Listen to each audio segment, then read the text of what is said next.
ईसोप lived 2500 years ago in Greece. Aesop जो थे वो 2500 years पहले ग्रीस में रहते थे. People lived very differently then. लोग उस समय काफ़ी अलग तरीके से रहते थे. The rich like to keep slaves at that time. उस समय जो रिच लोग थे वो स्लेव्स रखना पसंद करते थे, यानी कि गुलाम रखते थे घरों में काम करवाने के लिए. ईसोप वॉज बॉर्न अ स्लेव. ईसोप को माना जाता है कि वो एक बॉर्न स्लेव थे, यानी कि एक स्लेव के घर जन्म हुआ था तो ऑब्वियसली वो भी एक स्लेव ही थे. This meant he did not have freedom. तो उस समय के जो स्लेव्स होते थे उनको बिल्कुल भी आज़ादी नहीं होती थी. जैसे आज हम लोग देखते हैं कि हमारे पास भी काम करने वाले लोग, हम भी घरों में रखते हैं, कंपनीज के अंदर भी काम करने वाले लोग होते हैं, but they have special respect also. उनकी डिग्निटी भी होती है. ऐसा नहीं है कि भाई आपके घर पे काम करने वाला आता है तो आपका गुलाम है. गुलाम नहीं है, वो हमारी हेल्प कर रहे हैं, यानी कि वो हमारे हेल्पर्स हैं बोल सकते हैं.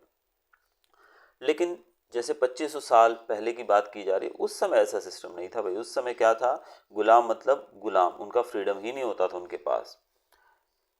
He could not talk however he liked nor go wherever he wanted to. ना ही वो अपनी मर्जी से बात कर पाते थे जैसे वो करना चाहते थे, और ना ही उनको आज़ादी थी कहीं भी जाने की जहां वो चाहते हैं, यानी कि सब चीज़ें उनके मालिक के हिसाब से की जाएंगी उनके द्वारा. But little Aesop dreamed I live a free man one day. Aesop जो थे वो सपना देखते थे, उनको एक ड्रीम था उनका कि मैं एक दिन एक आज़ाद मनुष्य की तरह एक फ्री लाइफ जीऊंगा. One day dark evening, young Aesop overheard a fellow slave, Nestor, whisper to someone, "My master is miserly. He doesn't feed us enough." एक शाम, डार्क इवनिंग यानी कि अंधेरी शाम थी, ईसोप ने अपने एक यंग फेलो यानी कि अपने एक मित्र स्लेव को ये कहते हुए सुना, जिसका नाम बताया गया है नेस्टर. नाम आपको याद रखना है, नाम है इस स्लेव का नेस्टर. नेस्टर क्या विस्फर कर रहा था, वो कुछ बोल रहा था. क्या बोल रहा था, वो किसी से बोल रहा था कि मेरा मास्टर जो है वो बहुत ही निर्दयी है, यानी कि बहुत ही ज़्यादा मतलब हम कह सकते हैं कि दयालु का अपोजिट होता है, जैसे कि जिसमें दया नहीं होती, ऐसा है वो हमें खाना तक नहीं खिलाता है ढंग से. And overseer heard Nestor. No one ever saw Nestor again. Aesop realized slaves needed a new way to talk. अब यहाँ पर जो ओवरसीयर का मतलब जो ये ध्यान रखता है कि सब लोग ठीक ठाक से काम कर रहे हैं कि नहीं, हम कह सकते हैं एक सुपरवाइजर. ठीक है, एक सुपरवाइजर ने नेस्टर को ये कहते हुए सुन लिया, और कहा जाता है कि उस दिन के बाद नेस्टर को कभी दोबारा नहीं देखा गया. यानी कि हो सकता है नेस्टर को उन्होंने कुछ सजा दी हो, मार दिया हो, कुछ भी हो सकता है, क्योंकि वो अपने मालिक की कंप्लेंट कर रहा था एक तरह से. तो ऐसे में ईसोप जो थे उसने रियलाइज़ किया कि स्लेव्स जो हैं उनको बात करने के लिए कुछ और उनके पास तरीका होना चाहिए, यानी कि इस तरीके से अगर वो बात करेंगे लोग सुन लेंगे तो उनको सज़ा मिल सकती है, उनको मार दिया जाता है. इसलिए उन्होंने कहा कि हमें बात करने का कोई और तरीका ढूंढना होगा. As Aesop and his companions worked in the vast olive fields, ईसोप और उसके जो दोस्त थे यानी कि उसके साथ काम करने वाले को-वर्कर्स थे, वो ऑलिव फील्ड्स के अंदर काम करते थे. They closely observed how animals and birds behaved. और अक्सर जब खेतों में काम करने वाले जो लोग होते हैं वो पशु पक्षियों के काफ़ी करीब होते हैं, क्योंकि देसी लोग मतलब वहाँ पर पशु पक्षी अक्सर आते जाते रहते हैं, तो वो उनको उनका कैसा बिहेवियर उसको ऑब्जर्व भी करते रहे. They learned that crow were intelligent. उन्होंने सीखा वहाँ पर जानवरों को, पक्षियों को देखकर कि क्रो यानी कौवे जो होते हैं बहुत ही इंटेलिजेंट होते हैं. फॉक्सेस वर क्यनिंग. फॉक्सेस जो होती हैं यानी कि लोमड़ी बहुत ही ज़्यादा चतुर होती है. Dogs were loyal. कुत्ते जो होते हैं वो बहुत ही लॉयल यानी कि ईमानदार होते हैं. And ants were sincere. और एंट्स जो थी वो बहुत ही सिंसियर होती है, अपने काम को पूरे सिंसियरली करती हैं वो. ईसोप डिसाइडेड टू यूज़ दिस.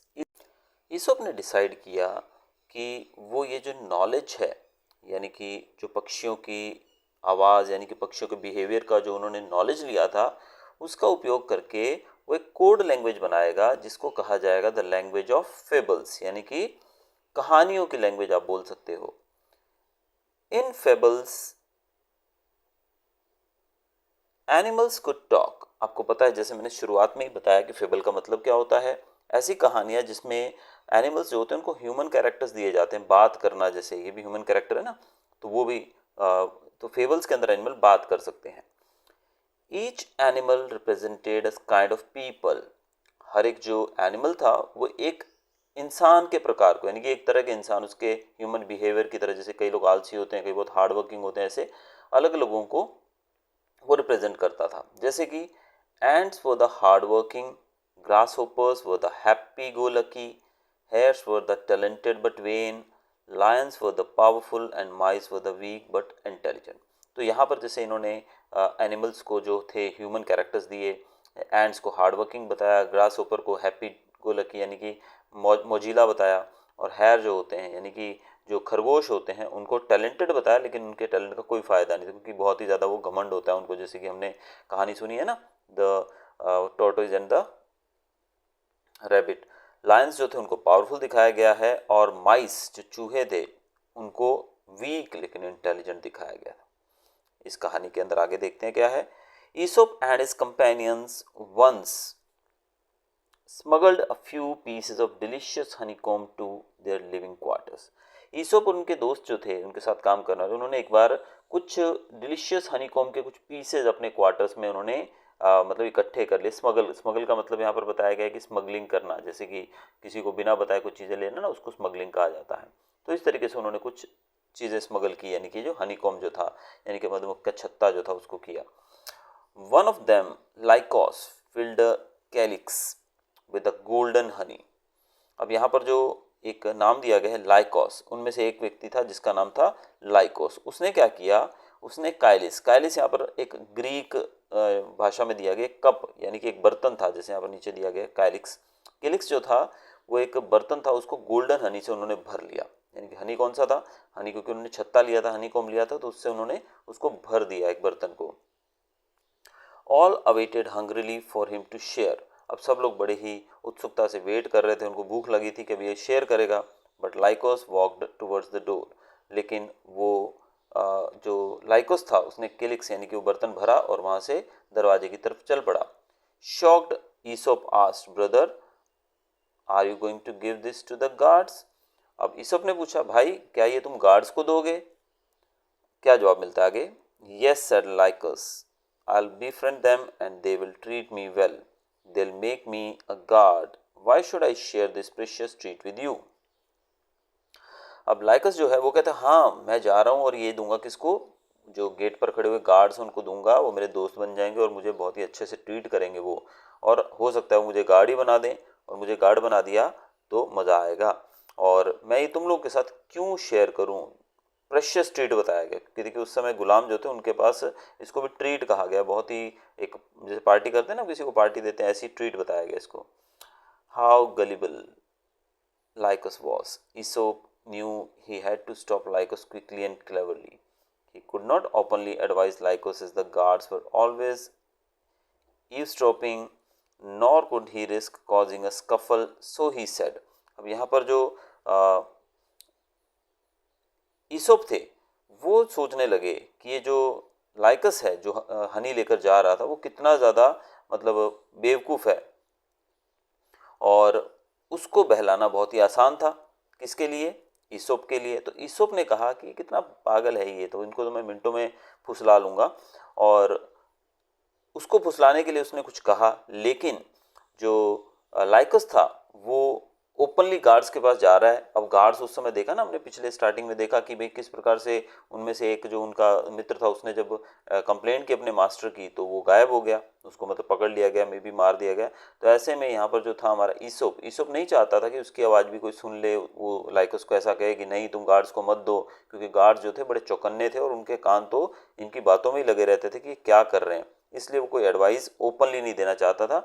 इसलिए उसने उसको किसी और भाषा में, यानी कि स्कफल, यानी कि स्कफल शब्द यहाँ दिया गया जिसका मतलब फाइट, यानी कि अगर इस ऐसा हुआ उन्होंने आवाज़ सुन ली तो फिर तो लड़ाई हो जाएगी उनके बीच में, यानी कि मतलब इनको मार पड़ेगी बोलो तो गुलामों को। तो इसलिए उसने क्या कहा, उसने मतलब लैंग्वेज जो थी वो जो इन्होंने ईजाद की थी नई लैंग्वेज, उसमें उन्होंने बातचीत की जो कि थी इनकी फेबल लैंग्वेज। उसमें क्या कहा देखते हैं।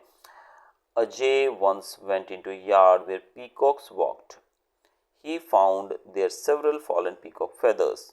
He tied them all to his tail and became very vain. He refused to look at his fellow jays. His friends were hurt, but the jay continued to strut like peacocks. But soon the peacocks discovered the cheat.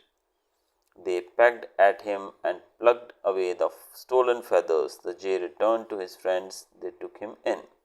अब उन्होंने fable के रूप में यानी कि एक कहानी को देखिए कितने अच्छे से उन्होंने सबक देने के लिए उसको जो लाइकस था उसको सबक देने के लिए उन्होंने ये लाइनें कही। इसका मतलब क्या हुआ? जे एक तरह का पक्षी, आप इस फोटो में भी देख सकते हैं, एक पक्षी होता है। ये जो पक्षी जो था उसको कहा गया जे नाम दिया गया है। तो ये जो पक्षी आप गूगल पे सर्च कर सकते हैं किस तरह का पक्षी होता है ये। तो जे जो पक्षी था वो एक बार पीकॉक यार्ड में गया जहाँ पर पीकॉक्स रहते हैं, मतलब एक बगीचा बोल सकते हो आप जहाँ पर बहुत सारे पीकॉक्स हों। तो वो वहाँ गया तो उसने देखा बहुत सारे पीकॉक के जो फेदर्स थे वहाँ पर पंख गिरे हुए थे।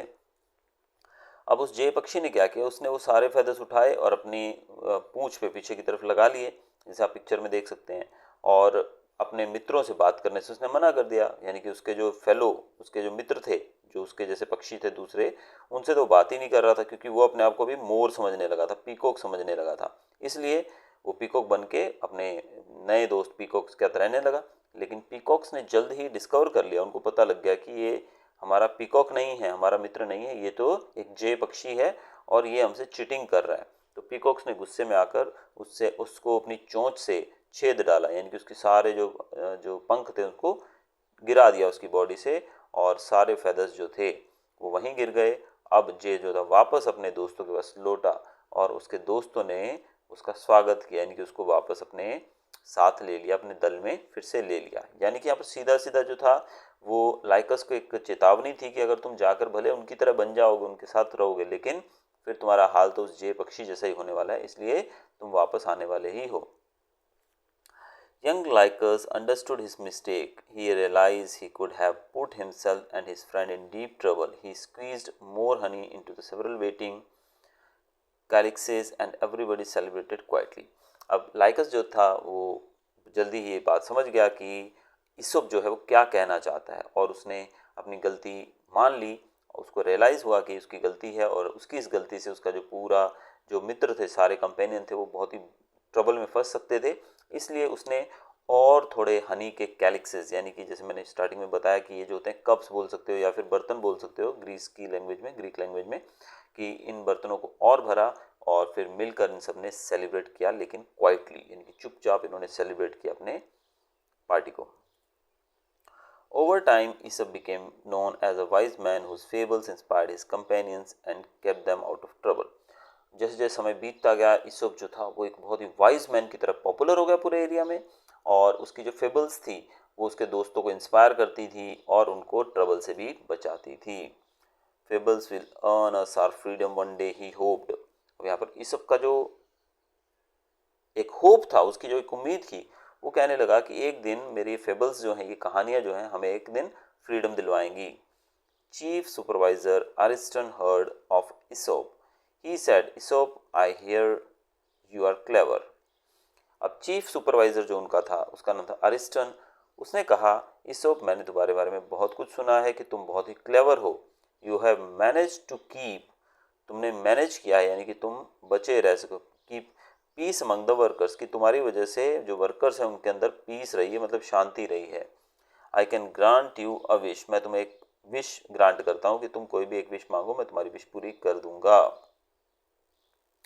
Aesop knew this offer could be a trap, he replied. Aesop को पता था कि ये जो ऑफर दिया गया है ये एक ट्रैप भी हो सकता है, इसलिए उसने रिप्लाई दिया। Master, once a turtle was basking on a beach. He looked at an eagle hovering above and sighed, I wish I could fly. अब उसने एक फिर से फेबल में ही जवाब दिया। उसने कहा कि मास्टर, मैंने एक बार एक जो टर्टल अपने जो बीच के ऊपर एंजॉय कर रहा था, बैठा हुआ था, धूप सेक रहा था, और तभी ऊपर से उसने एक ईगल को देखा जो कि उसके ऊपर होवर करने का मतलब उसके ऊपर मंडरा रहा था। और उसने कहा, कछुए ने कहा कि काश मैं भी उड़ सकता। The eagle heard him and said, eagle ने उसको सुना, उसको सुनाई देगी उस कछुए की आवाज़, और उसने कहा, come along, she picked up the turtle in her talons and flew into the clouds. उसने उस कछुए को अपने पंजों में पकड़ा और उसको लेकर ऊपर दूर बादलों में उड़ने लगा वो ईगल जो था। The turtle felt dizzy, put me down, he screamed. अब जो टर्टल था वो उसको मतलब डर लगने लगा, उसको चक्कर आने लगे, क्योंकि भाई हर एक पक्षी हर एक प्राणी जो है वो हर जगह के लिए नहीं बना है। उड़ना सिर्फ जो है वो बाज का ही काम है, ईगल का ही काम है। कछुआ जो है बहुत ही स्लो और वो पानी में या फिर ज़मीन पे ही रह सकता है। तो वो चिल्लाने लगा, बोला मुझे नीचे छोड़ो। The eagle dropped the turtle on a mountain peak, leaving him far away from the sea. अब ईगल जो था उसने उस कछुए को एक माउंटेन पीक के ऊपर छोड़ दिया, जो कि समुद्र तट से काफ़ी दूर था। My lord, Aesop continued smartly, one should know his place. I am happy to serve you. Ariston was very impressed by Aesop's ingenious answer. Come and work in my house, he demanded. अब ईसोप जो था उसने बड़े smartly ये कहा कि मैं जहाँ पर हूँ वहाँ पर ठीक हूँ, मुझे अपने दोस्तों के साथ रहकर आपकी सेवा करने में मज़ा आता है, अच्छा लगता है, मैं अपनी जगह पर खुश हूँ। जैसे कि वो जो टर्टल था उसने कैसी अपनी जगह खो दी उड़ने के चक्कर में, इसलिए जो ईसोप था उसने बड़ी बुद्धिमती से जवाब दिया और उसकी बुद्धि से इम्प्रेस होते हुए जो अरिस्टन थे उन्होंने कहा, तुम बहुत बुद्धिमान हो, तुम चलो और मेरे घर पे मेरे लिए काम करो। Once in a foreign country, Ariston and his business partner had a disagreement. Ariston said, I got the business deal first. His partner said, no, I did. You are a cheat. They quarreled in the marketplace with their riches lying about. Soon strangers gathered around them. Aesop hurriedly whispered. एक बार की बात है, एक बार Ariston और उसका एक business partner था, दोनों में झगड़ा हो गया। अब झगड़े का कारण था कि जो डील है, जो ये काम है, ये जो ऑफर मिला है, जो भी ऑर्डर मिला है, ये पहले मुझे मिला है। तो ईसप ने कहा ये तो ईसप का जो मालिक था यानी कि अरिस्टन ने कहा ये तो मुझे पहले मिली है डील। लेकिन उसका पार्टनर जो था वो बोलने लगा, नहीं नहीं, पहले मुझे मिली है, तुम एक चीटर हो, तुम एक धोखेबाज हो। इस तरीके से उनके बीच में लड़ाई हो गई। उन्होंने अपना सब सामान रखा और आपस में एक दूसरे के साथ लड़ने लगे और जल्द ही वहाँ पर भीड़ इकट्ठी होगी और उसी भीड़ के अंदर वहाँ पर ईसोप भी आ पहुँचा। अब ईसोप क्या बोलता है देखते हैं, ईसोप कैसे इनकी लड़ाई को रोकता है। My lord, once two cats found a piece of cheese. Each said, I found it first, so it's mine. Monkey saw them and said, I can help. I'll divide the piece of cheese into two equal parts and give you one each. The monkey cut the piece into two uneven pieces. Oh no, one piece is bigger, he whimpered with mock pain. Let me eat a little from this piece and make it equal to the other. तो ईसप वहाँ पहुँचा तो ईसप ने एक कहानी सुनाई, कहा कि माय लॉर्ड, एक बार दो बिल्लियाँ लड़ रही थी चीज़ के पीस के लिए। तभी वहाँ पर लड़ाई का कारण था कि पहले मेरे को मिला, इस तरीके दोनों लड़ रही थी। तभी एक मंकी वहाँ पर आया और उस मंकी ने आकर कहा कि मैं तुम्हारा जो झगड़ा है उसका निपटारा कर देता हूँ। तो वो बिल्लियों को कहने लगा कि मैं दोनों इक्वल पार्ट में बांट देता हूँ इस चीज़ को। जब उसने तोड़ा, जानबूझ के उसने अनइक्वल पार्ट में तोड़ा और फिर कहा, ओहो यार गलती हो गई, ये तो मैंने अनइवन पार्ट में काट दिया। तो जो बड़ा था उसमें से कहा, मैं इसको इवन करने के लिए थोड़ा सा इसमें खा लेता हूँ। और फिर इस तरीके से उसने इक्वल करने के लिए उसमें से थोड़ा सा बाइट ले लिया और खा लिया चीज़। He took a large bite, then he reasoned, oh no, now the other piece looks bigger. Let me bite off a little from that one. Soon there was nothing left for the cats. फिर उसने जब एक में से खाया तो कहा, वो ज़्यादा बाइट लिया उसने तो दूसरे वाला बड़ा हो गया, पहले वाला छोटा हो गया। फिर कहा, ओ नो, मैं तो ज़्यादा खा लिया, अब मुझे दूसरे में से भी थोड़ा खाना पड़ेगा ताकि मैं दोनों को इक्वल कर दूं। और ऐसे करते करते जल्द ही कुछ भी बचा नहीं और कैट्स जो थी वो बेवकूफ़ बन गई। Both man recognized their foolishness. अब दोनों ने अपनी बेवकूफ़ी को समझा। They looked at the traders in the marketplace waiting like vultures. They quickly resolved the dispute and left the land. After returning home, Ariston said, over the years you have helped me earn money and fame. We can be friends, Aesop. अब दोनों ने अपनी गलती सुधारी और आपस में बैठकर फैसला कर लिया, अपने डिस्प्यूट को सुलझा लिया जल्दी से। और जो बाकी ट्रेडर्स तो वेट कर रहे थे, जैसे मंकी कैसे वेट कर रहा था कि भाई ये दोनों लड़े तो मैं उनका वो खा लूँ, वैसे ही उनकी लड़ाई से वो लोग फ़ायदा लेने का सोच रहे थे बाकी ट्रेडर्स जो थे। लेकिन ईसोप की जो सजेशन थी, जो कहानी सुनाई, उससे उन दोनों को समझ में आ गया और दोनों घर आ गए अपनी लड़ाई को सुलझाकर। घर आने पर एस्टन ने ईसोप से कहा कि तुमने बहुत मेरी मदद की है, मुझे बहुत पैसा कमाया है मैंने तुम्हारी वजह से, और बहुत फेम भी मिला है, क्यों ना हम दोनों दोस्त बन जाएं ईसोप।